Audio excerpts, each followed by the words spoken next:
Hello and welcome back to the JW Thoughts channel. My name is Wally, and today we are looking at part 2 of the Gilead Graduation. Now, last time for part 1, I ended up making 3 different videos because I thought that was the whole graduation, but it was only the first part of it. So instead of having 3 separate videos that are all almost an hour long and watching and covering everything, I think we'll try and break this one up to some more manageable bite-sized pieces. So I will be just sticking to things that are mostly relevant, but if you want to watch the whole thing in its entirety, you know how to do that.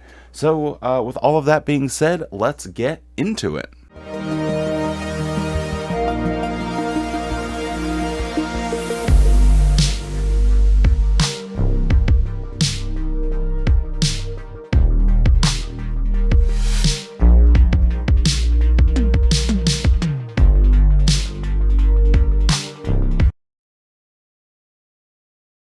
Now, we have the opportunity to enjoy this edition that we're accustomed to of The Inside Story, and it's hosted by another instructor, Brother Trent Lipholt.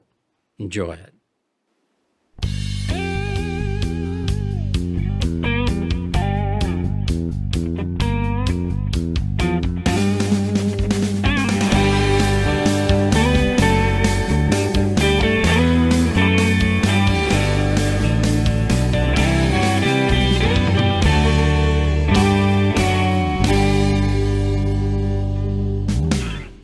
So I don't know if this is a new section or if I just didn't watch the Gilead Graduation last year, but I don't remember this inside story little show that they got going on, but I thought it was hilarious because of just the introduction. It felt like I was watching like a late night TV show or something come on, and then later on he has his little cards with the inside story, and they have like this logo design.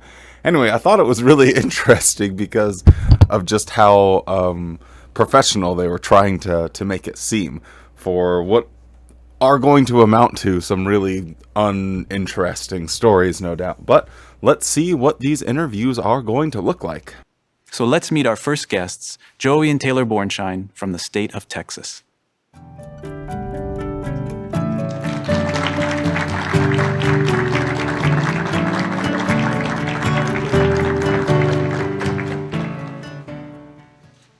Joey and Taylor, welcome to the Inside Story. Great to have you with us. Thank you. You're from the big state of Texas. Where specifically are you from? From Dallas. Dallas, Texas. All right. Well, again, nice to have you with us. Well, if you needed any clues on how this interview is going to go, I think it pretty much gets all summed up right here. He comes in and they say, let's interview these people from Texas.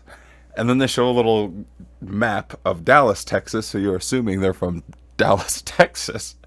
They sit down, they shake hands, they have a whole live audience that's clapping or a clap track. I don't really know. And then the first question, so you're from the state of Texas. What part of Texas?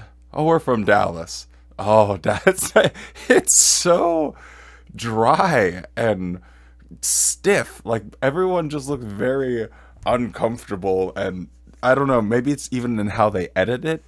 I don't get it. Just seems like really quick cuts or something. I don't know, it's very, very god awful, but I guess we'll see what these people have to say, or maybe they won't say anything interesting and you'll just hear me kind of give a summary. We'll see now. To come to Gilead, here you are in the 150th class, and it all starts with regular pioneering. So how did you both start regular pioneering? Maybe Joey, how did you start? So for me, I feel very grateful that my foundation starts a long time ago with my family, especially with my grandparents. They were the couple that after they got married, they really just wanted to serve Jehovah the best way they could. They would ask circuit overseers where they could move that needed help. If they were ever asked to go to another congregation, they would always do it right away. And so that really affected my mom, which in turn affected me. How did that affect you? So for a while after my parents got married, they might have just gotten a little distracted with marriage, family, taking care of the family. But at one point, they made a move across the country, and they used that as an opportunity to simplify. And my mom was able to start regular pioneering at that time. And I remember as a child how different both of my parents were just in their happiness and in life in general because she was able to do more for Jehovah. Nice. How old were you when that happened, when your mom started pioneering and you saw this change? I was about 9. Okay. And so when did you start regular pioneering then? So actually, the next year, my sister and I both got to join her pioneering. So you were 10 years old. Yeah. That is amazing. Thank 10 you. years old starting pioneering. Great. Hold on. Did she just say she started regular pioneering when she was 10 years old? 10 years old?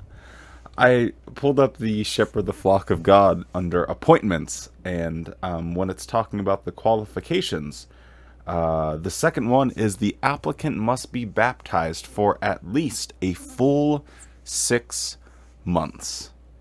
So this is a 9-year-old that gets hooked by Watchtower and is influenced sufficiently by the people around her that she decides she wants to sign a lifelong contract that she will be completely bound to, with fear of not only dying at Armageddon, but losing family members or friends, her entire social structure just collapsing immediately because she decides to leave. So she's signing this contract at 9 years old. 9. In what universe is this okay? And why are they putting this material on JW Broadcasting? They're holding her up as an example, saying, look, she started regular pioneering when she was 10 years old. Just like, pioneers are supposed to be like looked up to as examples or whatever. You're going to put that responsibility on a 10-year-old? They should be throwing snowballs and making things out of Legos and clay, or I guess I'm too old for that. They should be playing Minecraft or whatever. Like, there's no reason that they need to be spending 70 hours a month going out and knocking on doors as a 10-year-old. That's absolutely absurd. And here they're using this as an example. And I guess it's just trying to solidify the point that Watchtower wants to make of indoctrinate your kids early. Get them baptized as early as possible, because once they're already baptized, they got nowhere to go. So, I mean, what else is a 10-year-old going to do, I suppose, other than, well, if in for a penny, in for a pound. That is one of the great things about the impact of those in the circuit work, what they do for young people, for young ones. And I think we're all so grateful for that. Would you say then that, was that your inspiration to get into the circuit work? Not really. You know that they practice and rehearse these things. I can't imagine anything goes on the broadcasting unless it's a governing body talk that doesn't get rehearsed or practiced at least once so people can hear it. So the contrived little smile and nod that he does, it's so funny. Like, he's asking a question in which he knows the response is going to be, well, no, that actually wasn't our motivation. Ha ha ha, everyone laugh now. Ha ha ha ha. Oh, we're so hilarious. Oh my goodness. And the funny thing is, this is the only like good part about this interview, because it is really boring, other than the fact that she was baptized when she was 9 years old. Where was your first circuit, Joey? So we went to the suburbs of Chicago. So it was great. Big city of Dallas to the big city of Chicago. What did you think of Chicago? It was everything that I could want in a circuit. So 2 big city people from Dallas now to Chicago, even bigger city. We love diversity of background, culture, race, and it had everything. So we were just eating it up. We loved being in the Chicago area. It sounds like a but's coming. Right. Change. What changed for you both? So after just about 6 months of being in that circuit, still falling in love with the circuit work, we got a call from the branch office that we were now being reassigned to a different circuit further north in a more rural circuit in Wisconsin. Okay, Wisconsin. Well, what did you think? Tell us about it. What was Wisconsin like for you, Taylor? So very different. big city people going into a rural circuit that was mostly dairy farm communities. So out of my element, we would drive for miles and miles when we were out in service, no stores or shops or bathrooms or coffee shops. So it was a little getting used to. Timing was probably now became something you had to learn. Right. Good. What about for you, Joey? Coming from Dallas, what was it like for you? For me, the big change was the weather, the winters. We didn't have extreme winters in Dallas, and Wisconsin had very long, very cold winters. So we invested in really good coats, wool leggings, great boots. I jokingly told Taylor some mornings I would wake up and feel exhausted just getting dressed in the morning. Putting on so much, I guess that also affected bathroom breaks and things like that. Right. New skills you're learning in Wisconsin. Right. It is amazing that you can be in a volunteer position, essentially, and you're volunteering your entire life to this organization, and you find a place that makes you happy and comfortable, and you're doing they're in the circuit work. They're doing everything they're supposed to be doing. And yet, if Watchtower calls and says, hey, time for you to go to Wisconsin, it's just, you're a cog in the machine. And it doesn't really matter about your happiness, because in their minds, you'll be happy anywhere as long as you're serving Jehovah. And honestly, some people don't like certain types of climates. Like, I don't think you have to be happy everywhere you are. Some people like it sunny, some people like it cold, some people like the beach, some people like mountains. And it's just kind of a different thing. But with Watchtower, you don't even have the choice to be opinionated about the climate that you like, because it's just wherever you're assigned, you need to be happy, and you will be happy because we told you that you will be happy. It's really crazy. And I don't know if this was just me, but at the end of that clip there, is it kind of weird that the first thing he mentions as she's talking about all the different clothes that they had to buy, the first thing that goes into his mind is, I wonder how long it takes to go to the bathroom?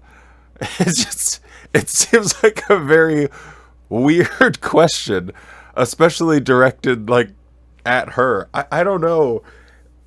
I assume they would have practiced this, so she must have been okay with it. But if that was just like an off-the-cuff thing where he's like, it's probably tough to go to the bathroom, like, why would your brain go there of all places? Not to the expense of having to buy all this new equipment to be prepared for the new element you'll be in, and whether or not Watchtower helped you pay for that, I'm assuming not. But irregardless of all of that, I just thought it was a little bit goofy that his mind immediately was like, so I wonder how it is going to the bathroom. That was my phone falling out of my pocket. Sure, this photograph, great picture, obviously having fun there.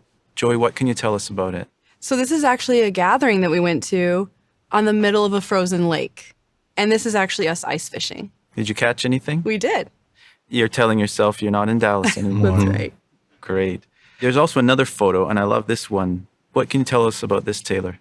So there was a brother in the circuit who raised beef cattle. So I got to spend some time getting to pet the little guy and also hand feeding it. So amazing experience, not something that I would have been able to do in downtown Chicago or downtown Dallas. So in another classic Watchtower move, they never really have that great experiences to share with people. There's none of these miraculous ways that people are finding their way into the truth, because they are just not seeing that type of growth anymore. And it's become such a rarity, I imagine, in the organization, that they're able to give these experiences or successes. So they mainly just focus on the next thing that they're building, or just show pictures of a cow and ice fishing. That is what Watchtower, how far they've fallen from the person that's, about to commit suicide, and a witness knocks on their door, and they were just praying that someone would come and teach them the Bible, and bada bing, bada boom, 6 months later, they're turned their life around, and now they're an elder. We don't get that anymore. We get, it was really nice. All the people in the congregation were neat. We went ice fishing, and I fed a cow. That's what I am dedicating my entire life to. That is the fruits of my labors. I'm feeding a cow, and we went ice fishing. It's so great. Ben and Whitney, thank you for being with us on The Inside Story. You've come to Gilead from the circuit work, And the circuit work also starts with regular pioneering. So maybe you can tell us, Whitney, how did you start regular pioneering? So my mom taught me the truth when I was growing up, and I loved Jehovah, but by my late teens, I didn't really know what I wanted to do with my life. I had a girlfriend who invited me to support her at a funeral of a young brother who had passed away in a tragic accident. That's interesting. Maybe you could what's the connection, starting pioneering a funeral? Maybe you can make the connection for us. Yeah, so for me, when I got to the funeral of this young brother, even though I didn't know him personally, I had seen that he had just started regular pioneering, and he had the goal of going to Bethel when he got old enough. And I just compared his life to mine. He was going to give everything he had to Jehovah, and I had the circumstances to do the same thing, but I wasn't doing it. And so I just thought, he didn't get to finish his story, so I wanted to pick up where he left off. I wanted to start pioneering. And so when I went home, I prayed about it, and I turned in my auxiliary pioneer application with the goal of starting regular in September. Well, that's really encouraging. Something so tragic, and yet something very positive came out of it. No, I'm sorry. That is not something very positive coming out of it. Yes, it was something that's tragic. Someone's life got cut short, and because of some sort of traumatic event. And this person's response to that was to carry their legacy on, which, is very cool, I suppose, in a way. But when it comes to what that goal is, then it just makes it someone's life was cut short. Someone didn't get to live, their full maximum potential, and that tragic event led to another tragic event of someone saying, "I'm just never going to get my life started." So one person's life got cut short, and now another person's life will never get started, because once you're entering that full-time service, you're on the hamster wheel. And until you get off the hamster wheel, I'm sorry to say, but you're just wasting your time.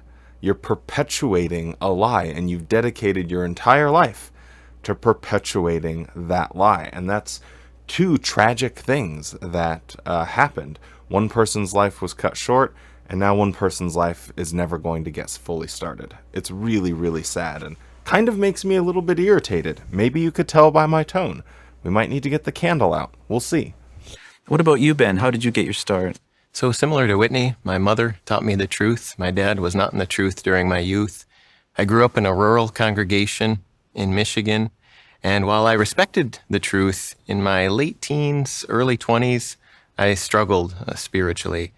And the reason being is because I wanted a lot out of life. And at that point, the truth felt very restrictive to me. It felt like it was holding me back and not allowing me to get the rich life that I wanted. What changed in your life then? What helped you? We had a couple pioneer elders move into our congregation who were a great source of encouragement to me. They helped me to see that serving Jehovah, it's not about what you can't do. It's about all the things you can do. And the way I illustrate it is with a board game, if all you did was just learn the rules of that game, but you never played it, that wouldn't be a lot of fun. And that's really how my view was at that time of the truth. I knew the rules, so to speak, of the truth. I respected the truth, but I wasn't involved in it. So with the encouragement of these two brothers, I really got involved. I started playing the game, so to speak, and I started studying the Bible like I should have all along. And then I also started regular pioneering shortly thereafter. Well, this is just a terrible illustration, because when you become a baptized Jehovah's Witness, are you privy to all of the rules that are in the organization? Do you get the elder's book yourself so you can read over and really get to the nitty-gritty? Like a rule book would. It would give you, everything you need to know and make your decision there? No.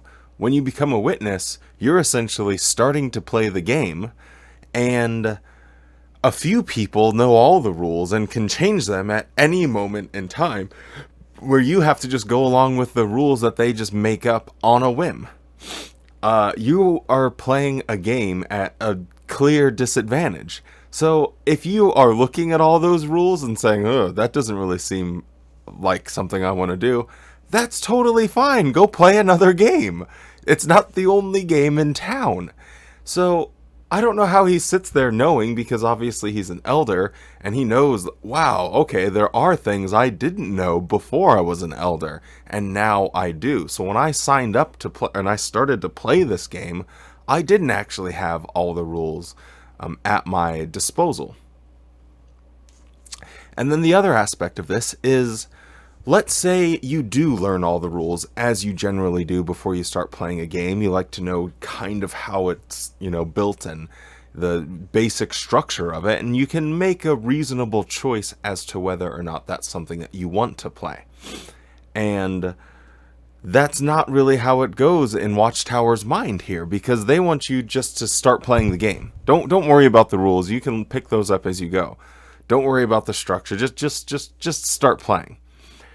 And I would just say, well, no, I want to know all the rules first. I might not like to play that game. I don't want to do that. Anyway, just an overall really terrible illustration. And he seems very proud of it, and that's why he's telling it to all the Jehovah's Witnesses. Then had the goal of foreign service, missionary service. Did you keep pursuing that goal? Yeah, we certainly did. After we got married, 6 months later, we served where the need was great in the country of Guyana in South America. Nice. And you brought along a couple of pictures. Maybe you can explain these. Well, the first one's obviously that's your photo, Ben. What can you tell us? Yeah, so we were motivated by the motorbike scene in the Ends of the Earth video. So we got a motorbike when we were down there. Not quite as big or as cool as the one in the Ends of the Earth video, but this served its purpose. We were able to travel the territory efficiently to our different Bible studies and return visits. Good. And the next photo, what can you tell us about it, Whitney? So when the bike couldn't take us any farther, we would park it and then we walked. And a lot of times that meant through mud, across the trenches. Like, we didn't mind. It was fun. We're enjoying it. So Ben's being careful on the bridge. Yes. Yeah, you had to be careful because there were black caiman, which is a form of alligator, that were in those trenches. So you chose your steps carefully. Sure. Well, I know That seems like a big challenge 6 months after you get married to immediately go to Guyana, and you're just, there you are now, walking by crocodiles and driving on a little motorcycle on dangerous roads. And not giving your wife a helmet, apparently, or maybe she wanted to take hers off for the picture or something. I don't know. I just thought it was curious. But yeah, it's real fun getting to see these photographs from these Gilead graduations. Very interesting, isn't it? Yeah, we're having fun. And to our surprise, we were invited to serve as special pioneers in the state of West Virginia here in the United States. Okay, so did Gilead remain your goal, though, even though you're there in West Virginia? It did. We continued to apply for Gilead, but then instead we were invited to the Bible School for Christian Couples. Very nice. So more theocratic education, though. Mm-hmm. And from there you returned to West Virginia? That's correct. So we continued special pioneering in West Virginia, and we also got training for circuit work. Good. Did you end up in the circuit work? So we were invited to start circuit work in the Milwaukee, Wisconsin area, similar, close by to the Bornstein. And we loved it. We loved the friends there, and we loved that circuit. Nice. But, of course, change came, didn't it? A big change for you? Yeah, so one day Ben came home. We'd been there about 4 years. We're loving it. And he came home and told me that we got field missionary applications. There it is, foreign service. So how did you feel? Ben, how did you feel? At that point in our life, we were really enjoying circuit work, and we loved the friends. So admittedly, at that point, the idea of now going foreign and having another change maybe lost a bit of its luster. And we had gotten so comfortable, we had potentially gotten too comfortable. So I'm sensing a theme here that whatever people apply to or whatever their goal is, it seems like they are constantly getting shifted around to a different sort of assignment. So you apply to one thing and they send you somewhere else. So you want to go to work in one place and you like it there, and then they want to send you somewhere else. And maybe the theme that we're really supposed to be getting, maybe the underlying message of the whole thing is that, hey, you Watchtower peasants out there, we are going to need you to do whatever we say whenever we want. And maybe behind the scenes, if we know that you're comfortable, if we know that you're happy, maybe we're going to move your assignment just to keep you on your toes. It kind of goes in line with how I think about Jehovah's Witnesses' lives, and that they're just always on this hamster wheel of do more, do more. And I don't think Watchtower wants people to be comfortable, happy, satisfied, because as soon as they do that, your mind starts to relax a little bit, and you might actually start asking some fundamental questions about your belief system. Whereas if you're constantly stressed, if you're constantly just being run into the ground with all of the activity that is required of you if you're a full-time servant, then you don't have time to think, to just step back, stop, and just breathe and think. And as soon as you are comfortable and happy, it's way easier to start thinking a lot more clearly. So I think maybe it is a self-aware strategy that Watchtower does employ. Anyway, just a thought. I'm sure Gilead training will just keep helping you in the future. You said at the outset, Ben, that you wanted to get a lot out of life. And I think we would all agree you've gotten a lot out of life, both of you so far. And maybe the next 30 minutes, you'll find just out just how much more out of life you're going to get. Thank you both for being with us on The Inside Story. Thank you. I suppose that for a witness, if you were to try and say, well, how could it at least be moderately exciting? I guess the fact of getting to meet a lot of different people that are all very lovely and nice, and getting to travel to different places around the world, that would be perhaps a good thing that could come about from it. But again, the whole thing rests on this foundation of deception and lies, and it's really kind of sad because these are people that are willing to give so much of themselves, and you always think like, well, what could they contribute in so much more of a positive way to the world? Instead, they are trying to get people to start studying the Bible with them. Cool. That's amazing. So this was field service day. We shortly after getting married, and it wasn't that I was distracted or anything, but we rushed out the door, went to field service, took the group out, made all the arrangements. And then a dear brother, very good friend, he came up to me and he put his arm around my shoulder and he took me over to Soliety and he says, I'm not going to say anything. I'm just going to look. And he looked down at my shoes. And well, it just turned out that I'd put two different shoes on. And he was kind enough to point that out before I went out in service. But he didn't point it out before he took the picture. Of course. So, Lydie, what were you thinking? I was like, baby, but what happened? What did you do? So you always check his shoes before he goes out Yes, now. I'm trying to check him before leaving home. Uh-oh, the Gilead graduation is heating up. Yes, we have this next group of people that they're interviewing, and they tell a suggestive joke. Oh, I left to go out and conduct the field meeting. It was shortly after we were married. Wasn't distracted or anything.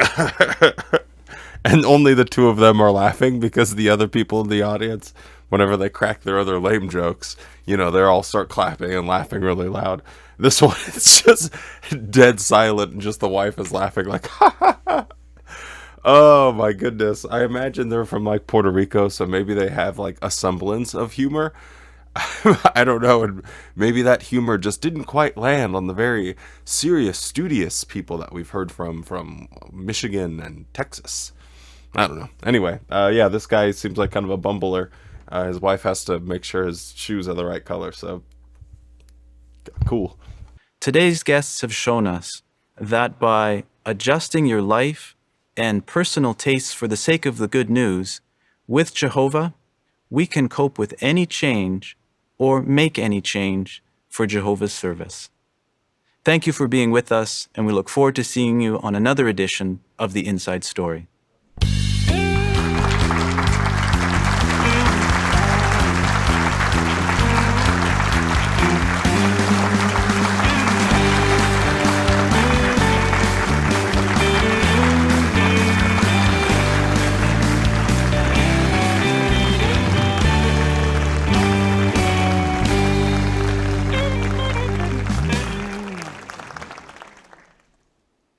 Very encouraging and nice to see a picture of that 52nd class I mentioned in the introduction.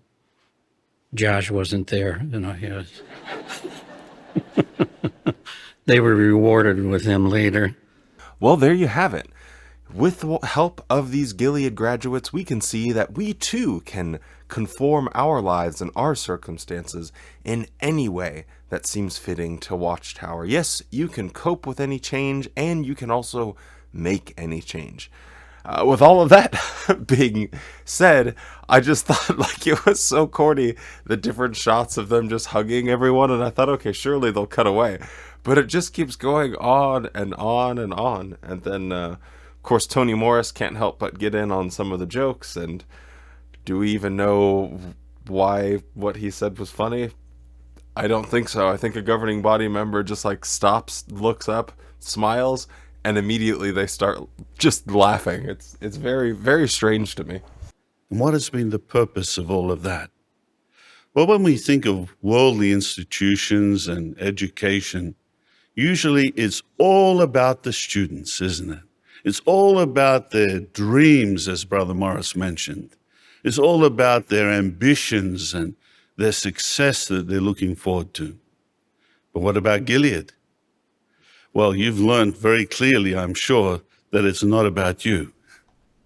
And if you haven't, maybe we need to enroll you in the next class as well. So, in Jeff Jackson's mind here, he thinks how terrible it is that people have these dreams and ambitions. And when they go to school, it's all about fulfilling their dreams and ambitions. How awful that is, but not with our students. No, no, no, no, no.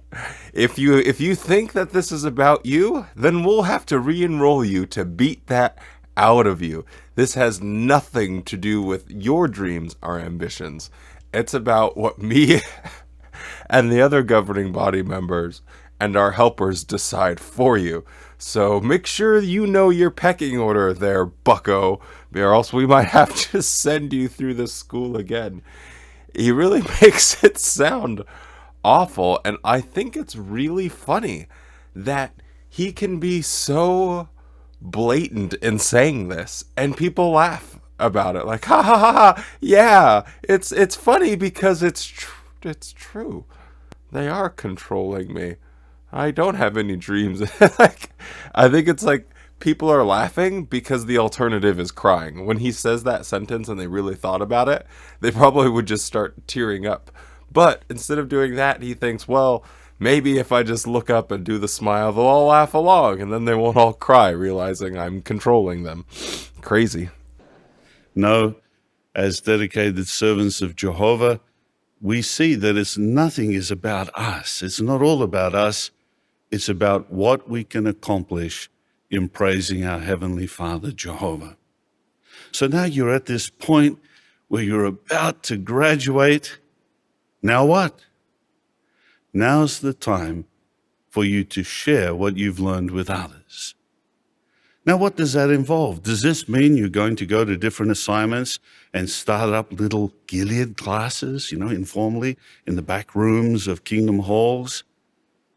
I wouldn't advise that. So what does it mean to share what you've learned with others? Well, as has already been highlighted in this program, your example, working hard, is going to help others to see in action what you learned at Gilead.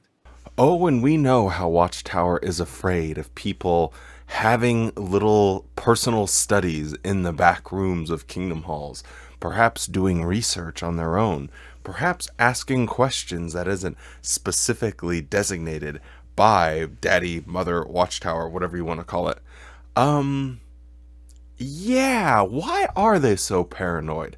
I wonder what the result is when people sit down and study the Bible for themselves. Oh, that's right. People start asking questions, and they don't want that. It is amazing to me as well that Jeffrey Jackson can say to people that have just spent all of this time and resources in order to attend this class, right? And they're basically being taught to be better teachers, if that's what it means to be a good witness and be a good teacher and be a good missionary or circuit overseer. It's to be a good teacher. But he doesn't want them to teach. He just wants them to work hard.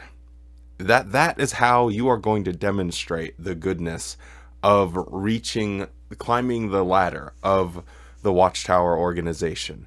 As you climb that ladder, it's less about what you say or how you say it. It's about how hard you're willing to work for us for free. I think he really just gets at the very essence of what it means to be a Jehovah's Witness in that quick statement.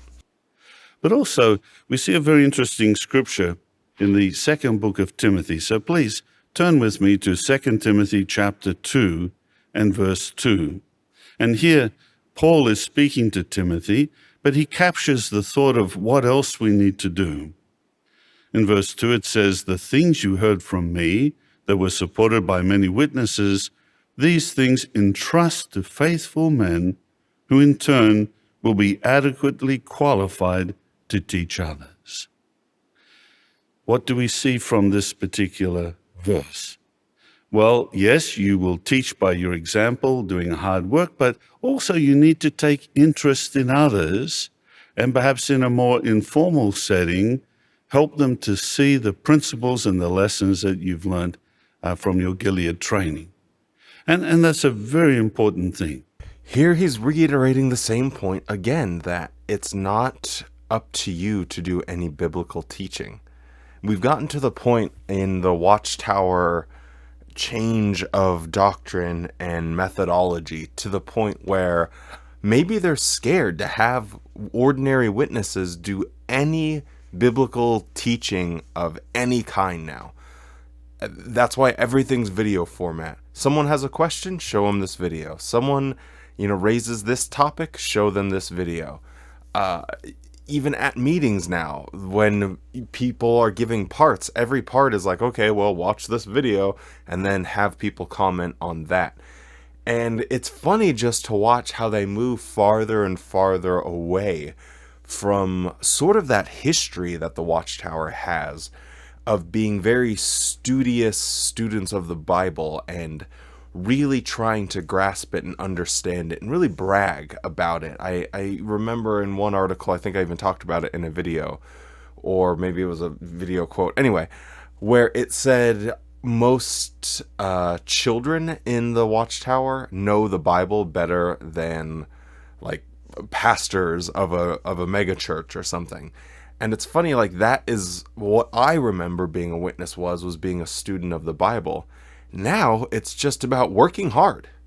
Don't actually look into the Bible. And I guess it makes sense, especially because this current governing body has witnessed what happens when they updated the Bible and they got the silver sword and all of the changes, and people just going through that and like, well, why did they change this? Why did they change this? Why did they change this? Why did they change this? And noting all those differences. And I'm assuming they were met with thousands of letters asking, hey, why make this change? And it probably turned a lot of people off. So after probably witnessing that, they've just really gone and focused on, okay, let's give people a bunch of videos. That's your teaching toolbox that you have.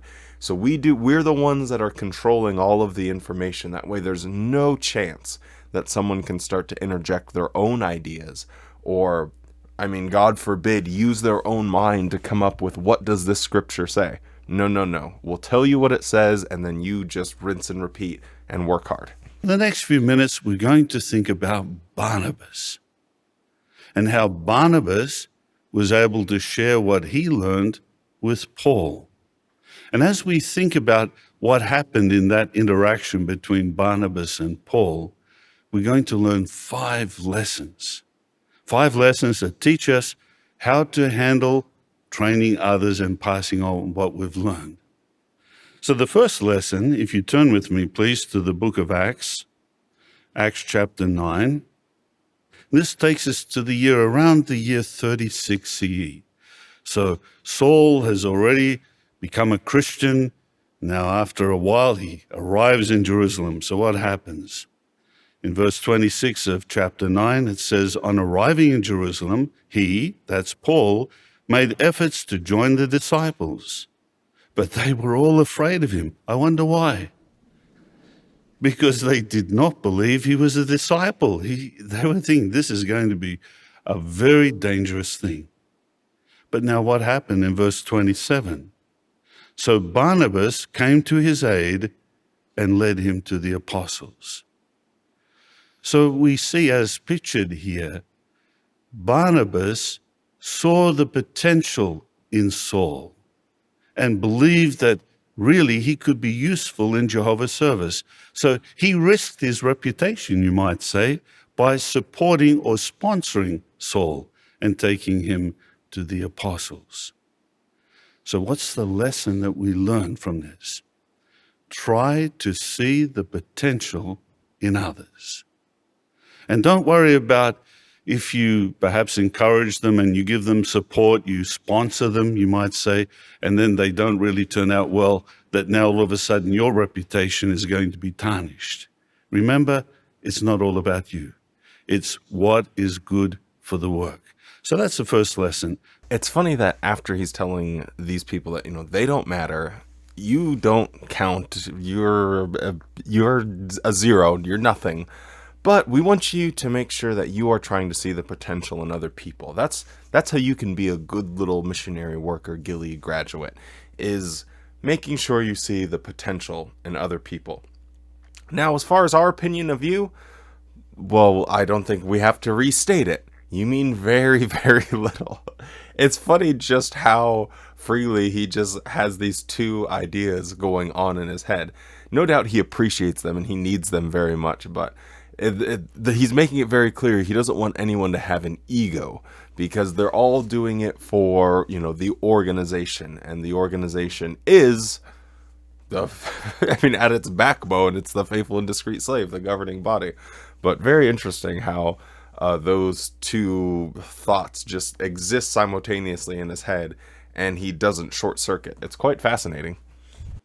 Now, if we turn across to Acts chapter 11, this goes about 9 years later, around the year 45 CE. Now, in chapter 11 of Acts, the work is going ahead in the Gentile field, and particularly in the city of Antioch. So Barnabas was assigned by the brothers to go and help the congregation in Antioch. Well, let's look down at verses 25 and 26. Because as soon as Barnabas arrived there, he realized he needed help. So what did he do? Well, in verse 25 it says, he, that's Barnabas, went to Tarsus to make a thorough search for Saul. So he went to find Saul. He remembered this is a man who could speak Greek and was well educated. He'd be able to help him with the Gentile field. It's interesting that when you look at a map, you'll notice that it's about 120 miles from Antioch to Tarsus. So what's the lesson that we learned? Be willing to make the effort. You see, Barnabas not only saw the potential, but he was willing to go and find Saul, then convince him to come and work with him. And then they worked together. This point, kind of mundane overall. Be willing to work pretty hard. I'm guessing that if you are to the point where you're graduating Gilead, you're very accustomed to working very hard for the Watchtower organization. So I'm guessing they already have all of this already built in. So speedrun strats, let's move on to the next lesson. Don't be envious if they start to excel. And actually, what we're helping them to do is to blossom, and they get some of the privileges that perhaps we would have liked along the way. So we won't be saying, well, excuse me, but I'm the one who went through Gilead. No, we won't be envious. I'm fairly certain that Watchtower is aware of the problem they have with people getting promoted or appointed to different positions, not really because of any particular hard work, skill that they have, but a lot of times it's who you know and who you're friends with, and hey, bada bing, bada boom, you're gonna get a fast pass, as it were, because you're friends with the right people. And this is funny because it's like a little bit of a damage control. Like, hey, don't be envious of people. If they get privileges you want, don't worry about it. Just stay humble and pretty much just do as you're told. And it can be infuriating to people that are trying to reach out, as it were, and they just keep getting held back and not being able to make the progress that they want to get to the places despite putting in all the effort. And it literally can come down to just knowing the right people. So a little damage control there from Mr. Jackson. The fourth lesson takes us to the book of Galatians. So if you turn with me to Galatians chapter 2, and this is around the year 49 CE. Already, Peter and Paul and Barnabas and Titus had all been to Jerusalem, and they'd had the big discussion with the governing body about circumcision. Interestingly, when they arrived in Jerusalem, the account says Barnabas and Paul were there. Interesting.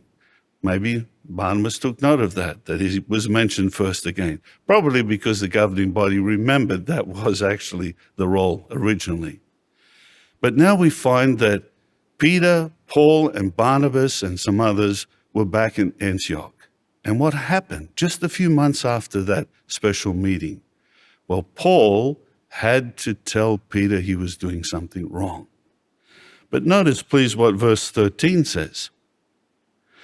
The rest of the Jews also joined him in putting on this pretense, so that even Barnabas was led along with them in their pretense. Now, I just love this picture. You see Paul telling Peter he's wrong, and have a look at that look on Barnabas' face. Eh? He looks guilty. Awkward. You see, he was caught in the crossfire.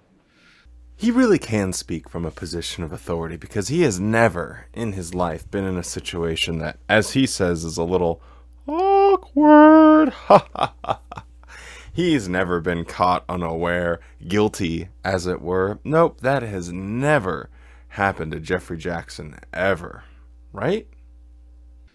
He likewise was getting counsel because he was involved with this. So what lesson do we gain from this? Accept counsel, even from those who we are viewing as the ones who are training. Don't feel that we're above accepting counsel. And how applicable this would be if only the governing body members took their own advice and be humble and willing to accept counsel. As a video I think I made a little while back, or depends on when this one comes out, but if the governing body decide to change a teaching, that's a-okay. But if you present information that clearly is what the Bible is presenting and the Watchtower isn't teaching it that way, and you don't change your mind, you don't eventually conform after scriptural counsel, you will be disfellowshipped. You will be hunted down and disfellowshipped for apostasy because you're not falling in line or waiting on the governing body members to actually see it your way. And then whenever they do see it your way and you are right all along, they still don't accept counsel. You still have to follow their chain of command in order to get yourself reinstated once again. So how sad it is for Jehovah's Witnesses, especially people that are like in this position of being fully committed your entire life now. I mean, we've had someone that's been a pioneer since they were 10 years old. And if you suddenly realize or find something in the scriptures that is compelling to your personal faith that you say, I think Watchtower has this wrong. Sorry, Jeffrey Jackson will not be applying the counsel that he's giving to you because he will not listen to your counsel. He absolutely will not listen if you write him a letter or ask him a question. So you'll just have to wait for him and his buddies to come to the right conclusion, if they do ever at all. Now, the final lesson is the one probably you thought about immediately when we mentioned Paul and Barnabas. I know what you were thinking. Acts 15. So let's turn there. Acts 15 and verses 37 to 39. And this is after the incident in Antioch. And it says, Barnabas was determined to take along John, who was called Mark. Paul, however, was not in favor of taking him along with them, seeing that he had departed from them in Pamphylia and had not gone with them to the work. At this, there was a sharp burst of anger so that they separated from each other. Now, this is the instance that we usually remember when we think of Paul and Barnabas. What led to this problem? Have you ever thought about that? It mentions that Paul was very hesitant about taking John Mark along with them. Perhaps he remembered on that first missionary tour when John Mark had gone back, he and Barnabas continued on into Galatia. And reading what Paul said to the Galatians, it seems obvious that Paul had problems with his eyes, and he was very sick at that point. So no doubt, he missed having a young man available to carry the luggage, to do all the things that needed to be done. So part of us can understand why Paul was hesitant. He didn't want to lose the help again. But then on the other hand, what about Barnabas? Why do you think he was so determined to take John Mark? Well, it could be the fact that he was a relative. That sometimes comes into a factor.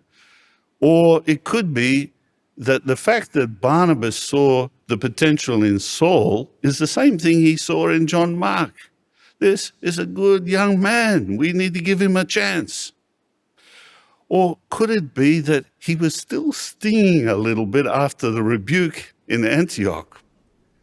Or could it be that he was still viewing Saul or Paul as a student, someone newer in the truth than him, and someone that he just found it hard to accept his opinion? If the expression, could it be, were diet pills, I think Tony Morris would be slim. He goes in and talks from such an authoritative position. And all he's doing is, could be this, could be that, could be this, could be that, could be this. But kind of not acknowledging like what is really evident here, and that is there are serious disagreements between the early Christians. They didn't see eye to eye. They had discussions, they had debates, they had differences of opinion, and they made it work. In Watchtower land, there's no difference of opinion. Yes, we're all unified. I think I have a whole track of just all the times Jeffrey Jackson says, unity of thinking or unity of mind, or we're a unified brotherhood. He says it all the time. And it's funny because he's missing something that the Bible's actually saying in order so he can say, could it be, could it be, could it be this? What a clown. Now, we're not going to play the blame game. Some of us will be working with these brothers later.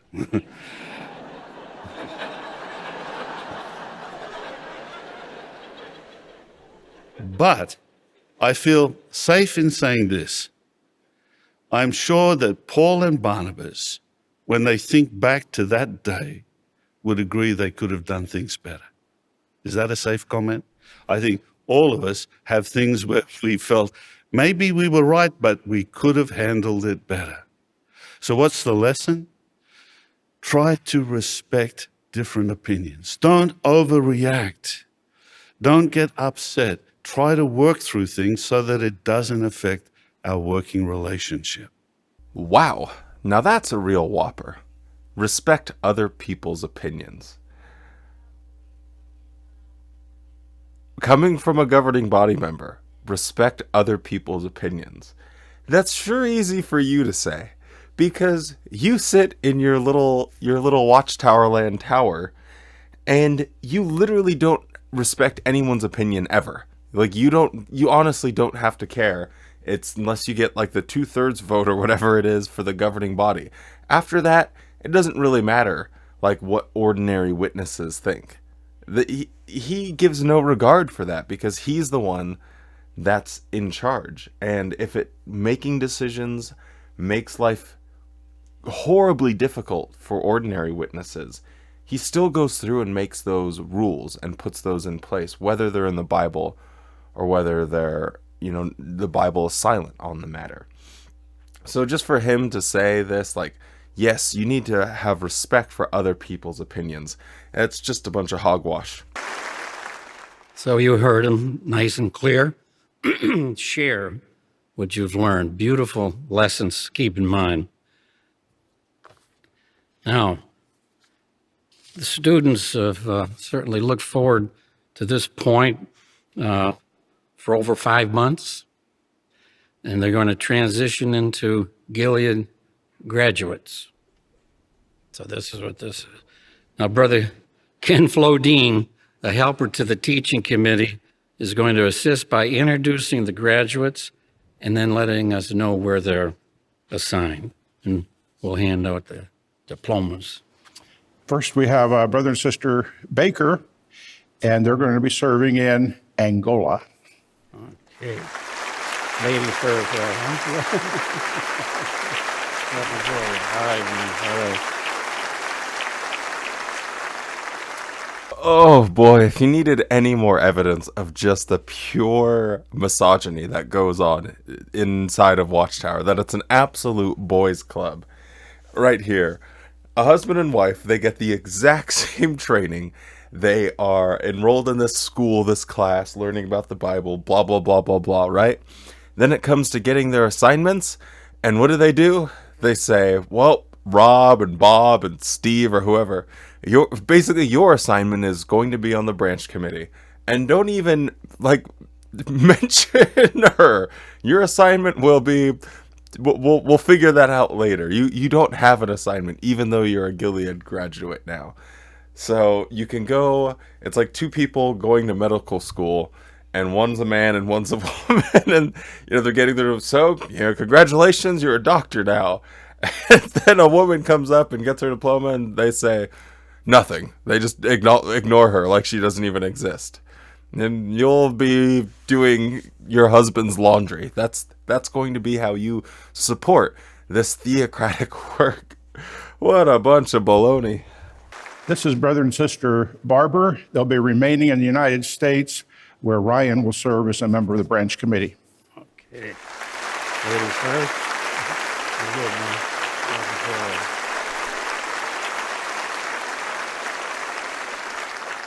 Brother and Sister Bell will also be remaining in the United States, where Steve will be serving as a member of the branch committee. Okay.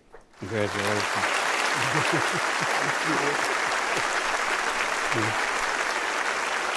Yes, even if you start regular pioneering when you are only 10 years old, if you are a woman, you are still only a sidekick, only just an unmentioned cog in this system. Where Taylor, he's going to be the one that will be serving on the branch committee.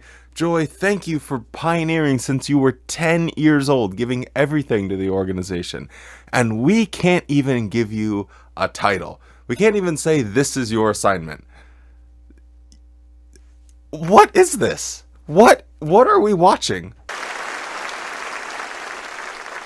Brother and Sister Bornstein will be transferred to Angola, where Taylor will be serving on the branch committee there. Okay. Congratulations.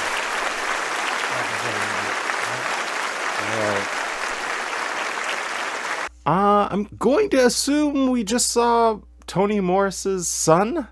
I guess we could rewind a little bit, but the appearance seems uncanny, and also his name was Morris.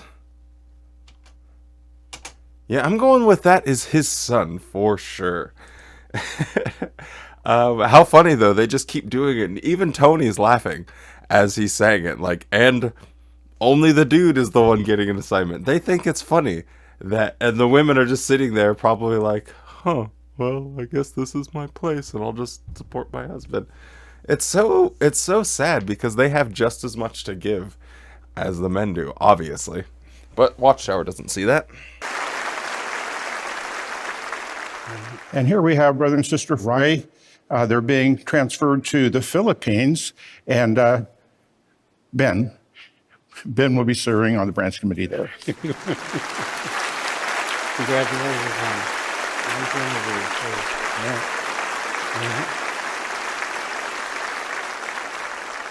man. And this is Brother Hess. He's going to be serving in the United States. Very good. Congratulations, man. All right.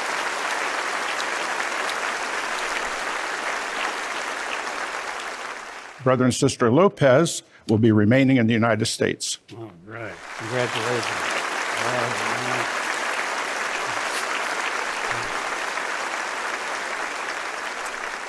All right. This is Brother and Sister Monty, and they will be remaining in the United States. All right. Good, man. Right.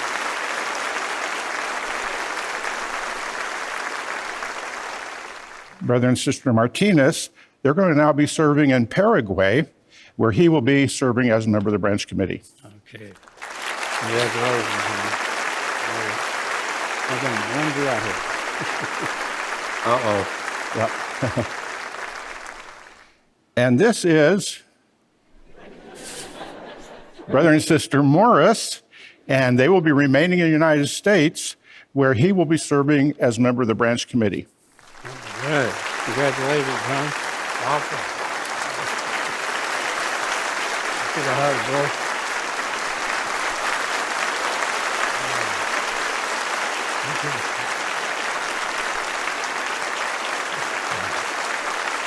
It would appear that Watchtower is in desperate need of getting people on the branch committee now. Maybe I'll have to go back and cross-reference or look into some of the other graduations and see if they were also basically revamping all the members of the branch committees. But in a certain way, it does make sense. It would help, especially if they go through Gilead and everything, and they have people from the United States going to other places to be on the branch committee over there, because it helps to, I guess, consolidate or centralize their control and their power and their policies.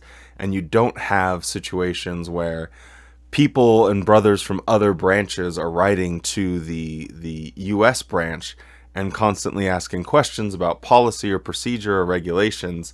You'll kind of have someone that's been in the whole hub of Watchtower. But it is interesting too that it would seem that Tony Morris's son is climbing up the ranks. Before you know it, I bet he'll be anointed and on the governing body as well. That'll be fun. It'll be hard to follow that one up. This is Brother Morrison, and he'll be remaining in the United States. Good job, man. Happy for you. All right.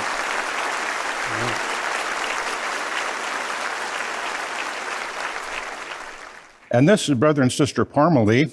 They're going to now be serving in the Philippines, where he's going to serve on the branch committee. Very good. Congratulations, man. You well, yeah? All right.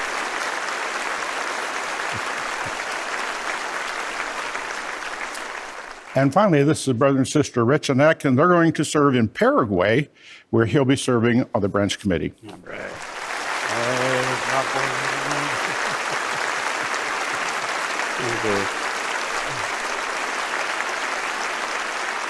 So there you go. Tony is just acknowledging exactly what we thought. It's that sending people to Gilead is all about consolidation, as it were, making sure that everything is going to be very regimented, very precise, and they're actually following all of the directions. So making sure you have people that, you know, maybe are from the outside and haven't grown up and gone through the ranks of being in a particular Bethel or used to doing things a certain way. Sending the branch committee members, and now they're all going to be these Gilead graduates that feel they're all oh so special. I cut it out because it was mostly not that interesting, but if you do want to know, they did read a letter to the governing body from the graduates of Gilead, and it was mostly uneventful. It was just a bunch of ass kissing of the governing body members, so I don't think anyone really is that interested in that. So yeah, anyway. See, now you brought in special full-time servants. See, there was a time you'd go to Gilead if you were a regular pioneer and had, you know, good recommendations, but these are all special full-time servants. What was the thinking behind the decision? Was to stabilize and strengthen the field and branch organization. See, and just help the brothers there in the branches they'd serve in to be sure to adhere to scriptural and theocratic direction. Well, that was a little difficult to understand, getting through Tony Morris's slurred statistic statement, I guess the triple S's. Yeah, I don't know why he's kind of putting this as, and the numbers are going up. Well, if you set out to do something and then that thing happens, it's not like evidence of God's blessing because this thing that we're doing actually happened. No, you wanted to replace the previous branch members over the last 10 years. And so when people go to Gilead, they're basically knowing that most of them are going to be sent out to replace people on the other branch of all the branches. And I think, yeah, it's just a consolidation of power. As he admitted, they've been here, they've seen the headquarters, they've had interactions with the governing body, la-di-da-di-da, all of that good stuff. And so they're just sending the company men that are fresh off of the press, and they want them to be the ones that are handling what's going on in these other branches. The other interesting part is, again, he's only talking about men here, because you can't be a woman and be on the branch committee. So all of this statistics and everything, maybe he'll get into it here at the very end. I'll have to eat my own words, but I guess we'll put Tony to the test. Will Tony make me eat my own words, or will he just continue to be a misogynistic piece of crap? We'll see. So the school has really been blessed. That decision that Jehovah helped the governing body make, and it's his organization, this earthly part, and it's just been amazing what's happened to show the results. Wisdom's proved righteous by its works or results. So here's some statistics. There are 675 branch and 17 country committees worldwide. So that's 692.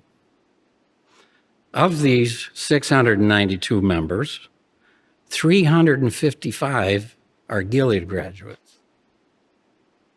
So you're talking 51.3% already since when we started that.